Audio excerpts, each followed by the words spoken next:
Спасение в Боге. Мы ждем спасения в больницах, у докторов, врачей, профессоров. В палатах лишь больные лица, и каждый хочет быть здоров.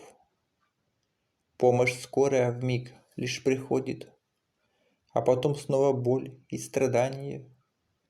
Господняя вера в сомнении отходит, не каждый хочет жить в испытании.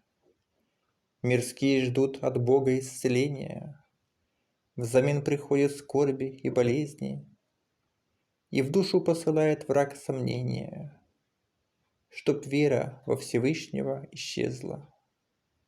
В страдании, в болезни и тоске откроется сомнение у мирского.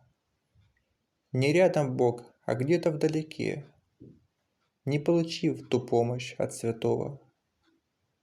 Спасение запомни только в Боге, а скорби нам полезны для души, чтобы терпению, смирению в итоге пред Господом не унывай и не ропщи.